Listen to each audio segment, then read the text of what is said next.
globe, that's a sign of conquering. That's an aggressive sign. That means conquest. Conquest, exactly. The Soviet Union, that was one of their insignias. The Nazis, it was another one of their insignias. And I'm sure if you go back in farther days, you'll find even more of those. But no need to. I mean, we know what it stands for in that aspect. And it also stands for divinity. And the official explanation of what our eagles stands for refers to divinity and providence. But now you see, whose providence? Of course, it would be God's providence. Unless you're a humanistic, run and controlled government education system. Go ahead. Well, you know, you're quite right, because that is what is exactly happening. And if you do notice in the middle here of our great $1 bill, it says, "In God we trust." In Satan we who? Right. Okay. So now as we look at these symbols, what do they mean? What do they represent to us? Now most people will look at them and won't even think that they represent anything. But it really, the back of the dollar bill, the obverse and the reverse of the Great Seals, is an open declaration of our heraldry, our heritage, where this nation came from. Indeed. So now, okay, we look at the eagle. Now in both claws, what is it holding? On one side, we got on over the here. left side here, he's holding arrows. Indeed. And on the right side, he's holding an olive branch. Yep, and it's got a bunch of fruit on it too. Yep, 13 pieces of fruit. Now 13, remember that number 13? Count the leaves on there? I don't know, it might be more than 13. No, there are 13 olives and there are 13 leaves. And 13 arrows. And 13 arrows. Now, the arrows are pretty obvious. That one is a symbol of war, you know, aggression and all that. Yep. But now, that is in the left hand. Right. Now, one thing that you kind of keep in mind when you think about, you know, the right hand has always been the favored. You know, the more prominent, most people are right hand. If you sit at the right hand of God, it's much better than to sit at the left hand of God. Even though I'd rather sit at either side of God. Yay. But to be on the right hand of God is to be in favor. So out of the right hand, what is he holding? The olive branch, which is a symbol of peace. Peace. Now this... Right there. Right here, absolutely. Now, the 13 is a very significant number as far as its representations. Part of it is the 13 colonies. Part of it is also the 13 tribes of Israel. Oh, I thought it was just 12. Well, you see, now that's because the reason that there's 13 and not 14 was because Levi's God kept for himself. Right. He took them out of the picture, gave them no lands, and said, "These are my people. The rest, you guys can have all this other stuff," when they divided out. So now this brings us back to the original, the image of the pyramid. How does that get on our dollar bill? Now the founding fathers, both Thomas Jefferson and Benjamin Franklin and one other person, when they were originally asked to come up with a seal as a representation of our country, wanted to originally put up Moses parting the Red Sea with the Pharaoh in the foreground being killed, being drowned when God closed up the water. However, they were going to quite depict that. Very dramatic expression of our Hebrew ancestry. Yep. Because remember that the Jews are only 1/12, or 1/13th, excuse me, 1/13th of the tribes. They were from Judah. They were the sons of Judah, who later on became Jews. That was a name short by the Romans. They called them Jews, short for Judas. So now we got that. Judas or Jews? Jews. Jews is short for Judah, not Judas. All right. And there's two Judases too, you know. Well, let's not go there. We've got a lot to talk about. That's right, because I definitely want to cover some of these symbols here, because it is very important, because this really, I mean, here, the whole world does evolve around money. Let's face it. Money makes the world go around. It's a means of barter in which we use to exchange goods.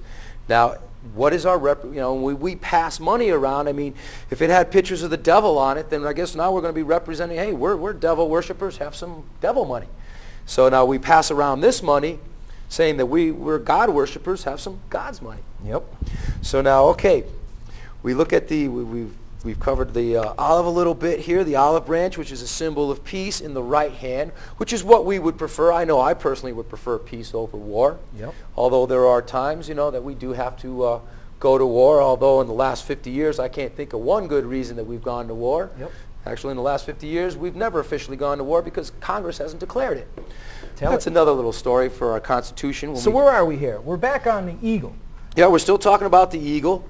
And then if you look in his left hand, or his left talon, excuse me, because eagles don't have hands, he's holding arrows. So we are ready to go to war, just like we kicked the butt out of Germany in right, but we're willing to look at peace, but if we have to, we will go to war.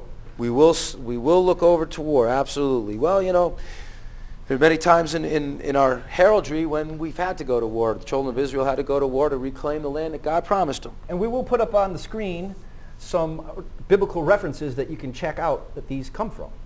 Okay? That's a very good idea. Okay, so now as we continue to look at this great seal, you'll see above it there is a cluster of stars. Each one of those stars is a pentagram, a 5-pointed pentagram, and there's 13 stars.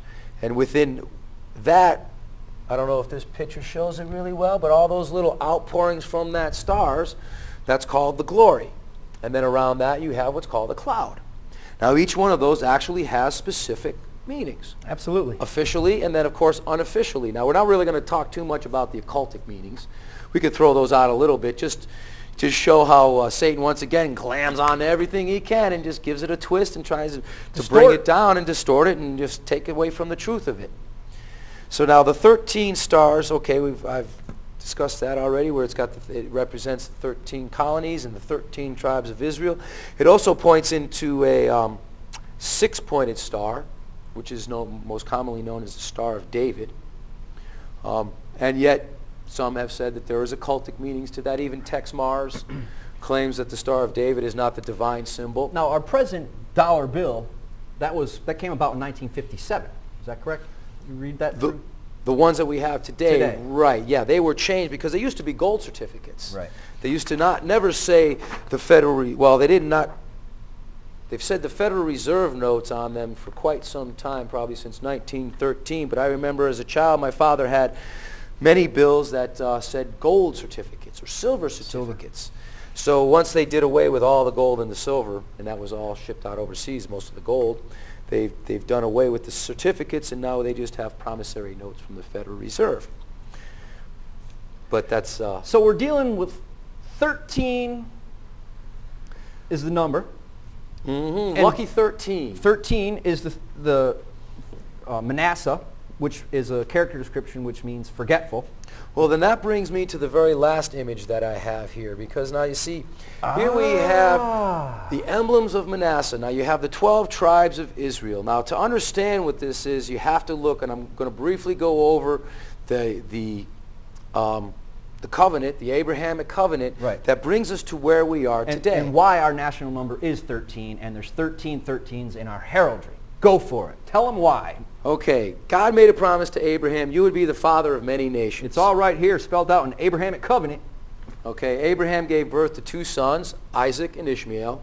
Isaac, and I'm not going to go into Ishmael, Isaac had a son, Jacob, who in turn, which means heel catcher. That's a whole different story, but you know, there's little things, little tidbits here to feel. Food for thought. Food for thought. Think about it. Go look it up yourself. Educate yourself a little bit. You'll be surprised what you might enjoy it. It's actually kind of fun learning some of these things because it really puts a different perspective on everyday life. That's a fact. Okay, so Jacob had 12 sons, and I don't have all the names, and we don't need to have all the names in front of us because some of them are long lost. God knows where they are, but some of them are not. Some of them are nations. Some of them are nations, absolutely. For example, Dan was one of the 12 sons. The Danish, the Dankirk River, German.